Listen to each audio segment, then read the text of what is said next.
मैंने तो अपने उससे दी मेहनत से, लेकिन फिर भी लोग मेरे ऊपर गलत उंगली। हेलो दोस्तों, आप सभी का स्वागत है मेरे YouTube चैनल में। मैं करूंगा किस प्रकार से पटवारी का जो रिपोर्ट आया, उन्होंने क्लीन चिट दे दिया कि कोई भी फ्रॉड या घोटाला नहीं हुआ है। तो क्या होता है कि 23 में वैकेंसी आती है पटवारी की, फॉर्म डाला जाता है जनवरी में, उसके 3 मंथ बाद पेपर हो जाता है। हो जाने के बाद 3 मंथ बाद जब रिजल्ट जारी किया जाता है तो रिजल्ट में ये देखा जाता है कि पेपर इतना टफ था कि लोग, मैं खुद दिया था दोस्तों, 132 नंबर आए थे। उसमें लगभग दोस्तों 173, 174, 175, एक कॉलेज है जो NRI कॉलेज ग्वालियर, जो एक विधायक का कॉलेज है, उसमें से लगभग दोस्तों 10 टॉपर में से 7 टॉपर उसी कॉलेज से निकले। जब उस कॉलेज से निकले तो लोगों में संशय पैदा हुआ कि ऐसे कैसे हो सकता है कि एक कॉलेज से 7 टॉपर, वो भी ग्वालियर से। फिर दोस्तों सभी टीचरों ने खंगालना स्टार्ट कर दिया, उनकी बैकग्राउंड देखे, उनकी साइन देखी, उनके कैसे फोटो लगाया गया ये देखा। उनसे कई बड़े बड़े चैनल वाले यूट्यूबर्स, उन्होंने इंटरव्यू लिया जो टॉपर थे। कुछ उनसे इतना सिंपल सवाल पूछा गया कि आप ये बताइए जिले में कितने, एमपी में कितने जिले हैं, क्या जिले, ये तक नहीं बता पाए। बहुत छोटे सवाल नहीं बता पाए, तो कहीं ना कहीं संशय पैदा हुआ। अब सरकार को एक दबाव में, अब इसी समय क्या होता है दोस्तों कि सभी कोचिंग सेंटर वाले संगठित होकर एक कमेटी बनाते हैं और उन्होंने डिसाइड करते हैं कि पूरे MP में, पूरे जिले में, कलेक्ट्रेट में एक वो दिया जाए कि जांच हो, जिससे सच का सच, पानी का पानी बाहर आए कि MP पटवारी में घोटाला हुआ है या कि नहीं हुआ है। तो प्रोटेस्ट करने के बाद सरकार डिसीजन लेती है कि जस्टिस राजेंद्र वर्मा के उसमें अध्यक्षता में एक कमेटी बैठाई जाती है। तो इस कमेटी में क्या डिसीजन लिया जाता है कि 31 अगस्त तक रिपोर्ट दे दिया जाएगा। लेकिन जब ये रिपोर्ट देने की बारी आती है, चुनाव की वजह से कहीं ना कहीं लेट हो जाता है, 7 से 8 मंथ ले लिया जाता है कि चेकिंग हो रहा है।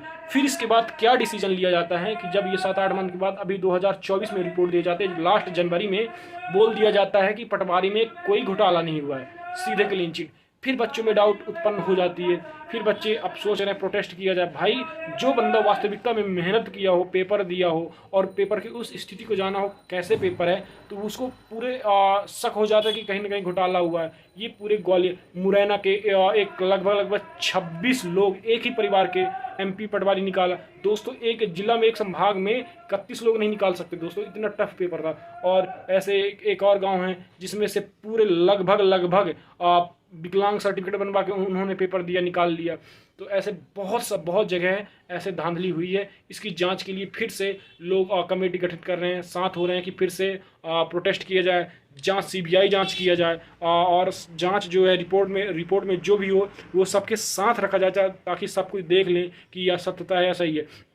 और सभी लोगों का यही कहना है कि जो टाइमिंग दिया, जो पेपर जो टॉपर्स हैं, जो लोगों को दिए हैं, वो उनकी टाइमिंग देख ली जाए। अगर उन्होंने पेपर किया होगा तो टाइमिंग लिया होगा, अगर नहीं लिया होगा तो जल्दी टिक मार दिए होंगे, जिससे डिसाइड हो जाता है कि उन्होंने घोटाला किया है। बहुत सारे बच्चे ऐसे थे दोस्तों, ऐसे जो 15-15 घंटे पढ़ते थे और पटवारी के पेपर के लिए अपना सब कुछ छोड़ के आए थे ताकि ये हो जाए। और पटवारी यही है ये वास्तविकता कि किस प्रकार से घोटाला हुआ। उसमें मैं भी पेपर दिया था दोस्तों। क्या पता कि हो सकता है कि हज़ारों बच्चों के साथ घोटाला हुआ, 10 तो टॉपर निकल गए और कुछ बच्चे तो ऐसे भी हो सकते हैं कि जो उन्होंने पेपर दिया हो और टॉपर ना हो, कहीं ना कहीं दबे हो। बहुत फर्क पड़ता है इसके साथ। हो सकता है कि आबकारी विभाग में भी वो निकली हो।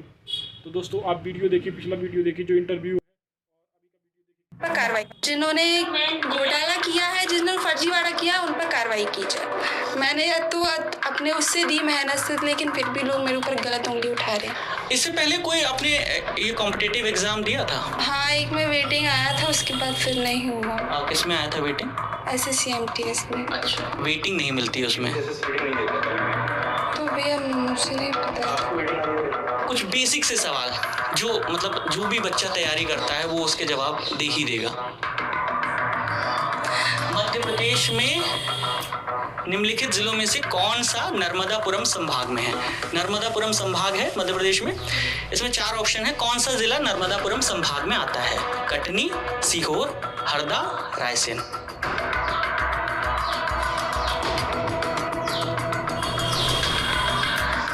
मध्य प्रदेश में जिले कितने हैं?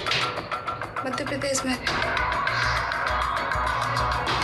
भैया थोड़ा रुक के करें। बहुत से ऐसे सवाल हमने देखे जिसके उत्तर बड़े आसान से थे, लेकिन आपकी